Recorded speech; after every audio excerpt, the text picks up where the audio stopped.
Thank you. Well, thank you very much for inviting me. I'm very pleased for various reasons. But one is the second time I've been here in a week to stay. And I'm coming to love the place. And it reminds me of the story of a youngster who went to, now very keen on careers guidance and so on, and went to the careers officer at the age of 15 and said, could you tell me what I've got to do to become a bishop? And they said, well, it's slightly more complicated. And I'm coming here now thinking, what do you have to do to become a canon of St. George's? I mean, this is a really lovely place to be, so I'm delighted to be back here once again. I've just got 20 minutes, and so I'll have to be fairly dogmatic in the things that I want to say. But first of all, I'll start off with the context. Very interesting, the title of the government's latest white paper, the latest because there are so many of them, but is Your Child, Your School, Our Future, Building a 21st Century School System.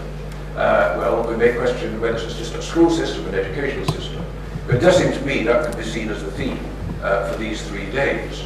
I think we could stick more or less to the title, we just need to change the content. And I hope that maybe that's what we will come out with at the end. But in that white paper, it talks about, it promises the learning opportunities for all, reflecting the different aspirations and motivations of young people. So I think that is really what we're about. And I think that part of that context is that with the Nutley Review, what we have seen, and we've got it very well documented, it's not just anecdotal stuff, it's how we've seen really the impoverishment of learning. Whatever they say about standards are going up and all that kind of thing, standards itself is logically tied to the particular aims that you have. You change the aims of education, you broaden the aims of education, then obviously those standards according to which you're going to judge what is going on must themselves change. And so they talk about right example, but what we have witnessed is if you look at learning in a broader sense, one would really question whether learning has been enriched. And we're not just talking now about those young people who are disengaged from education, whether they want the 10% or the NEET category, sorry, I have to use that word, but beyond that, those who leave with a sense of failure and so on. And I think what we've also argued in our review is that kind of disengagement is even there among so many young people who are judged to have succeeded in the system. We've seen very clearly, it's there in the Chief Inspector's reports about the problems of teaching to the test. The more you specify clearly and precisely targets, then the more there is the teaching to the test and so on.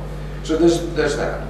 But there's also now coming up what we're seeing from potential Conservative government, the distinction between hard and soft subjects, where more credence will be given to those that are called hard subjects, rather than the arts and the humanities and so on, through which young people really come to explore what it is to be human, how to become so, how to become more so, to use the words of Jeremy Bruner. So I think, on the one hand, you've got a system which is narrowing, I think, our understanding of learning.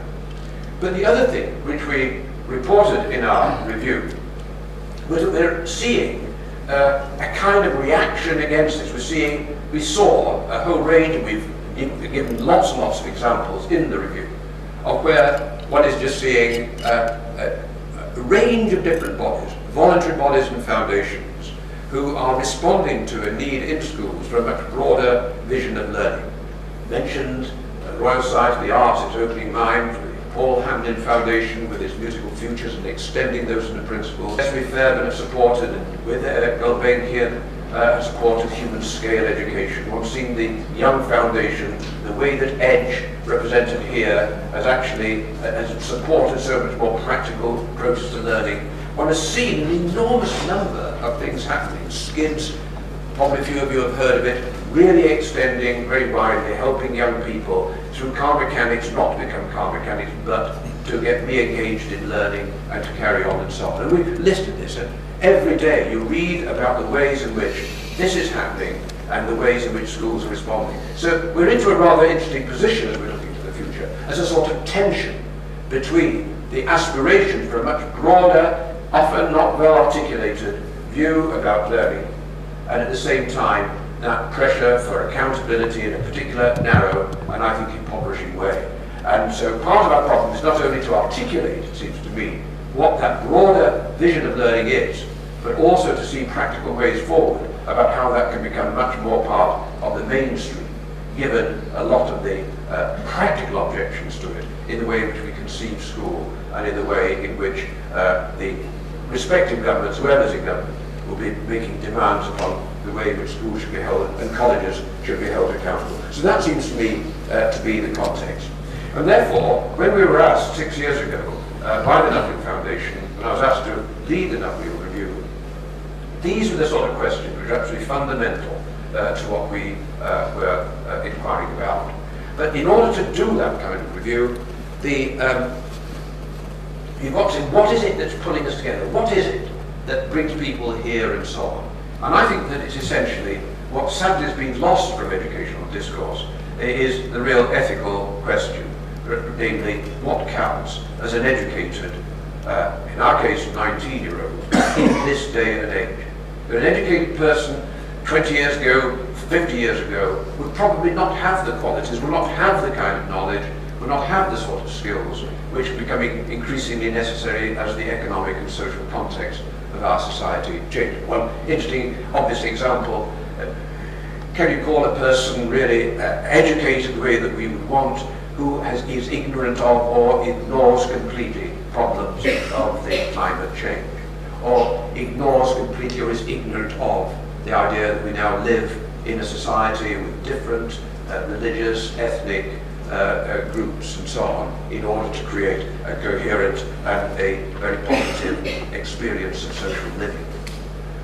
So what counts as an educated 19-year-old in this day and age? If you go through, as we have done, all the different kind of documents, and gosh, there have been so many during the course of the review, you find that there's an assumption it's about skills, it's about preparing people for employment. The concept of skills itself is totally unanalyzed, and not that broader view about the kind of society, not just the economic, the kind of society and the kind of people that we need to develop through education in order to live harmoniously and fruitfully together. So that's really the question that we asked. And the failure to ask that question, this is where we've got to be careful, I think. Language does count. As Wittgenstein says, we must not be witched by the use of language. And language, which has really shaped our thinking about education in the last 20-25 years, is essentially one of the non-moral kind. It's really saying, how do the outputs relate to inputs? What are the performance indicators? How do we audit them? And above all, that most Orwellian of all words, teachers as the deliverers of a curriculum. The curriculum is there created, as it were, in sanctuary buildings, and then the teachers are the ones who deliver it. And I think we've got to challenge, if we're thinking about education in the future, that exceedingly narrow managerial language through which So in answering that question, what is it to be a person? What is it to grow and to develop as a person? Quite clearly, it is to be initiated, I want to argue, into that world of ideas through which young people are able to understand the physical, the social, the economic, and the moral contexts in which they're growing up.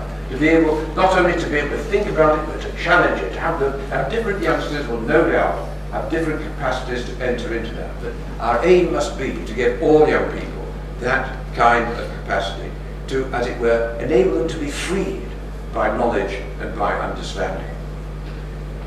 At the same time, we must not have that limited view of knowledge, as though it is simply theoretical knowledge. To use that distinction of Gilbert Ryle, the propositional knowledge, as opposed to that knowing how, that practical knowledge.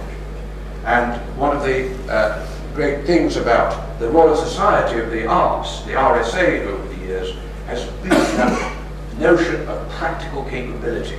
Its great manifesto in 1986, I lost my place, sorry, which I've written down here, that's right. There exists in its own right a culture which is concerned with doing and making and organizing in the creative arts. This culture emphasizes the day-to-day management of affairs, the formulation and solution of problems, and the design, manufacturing,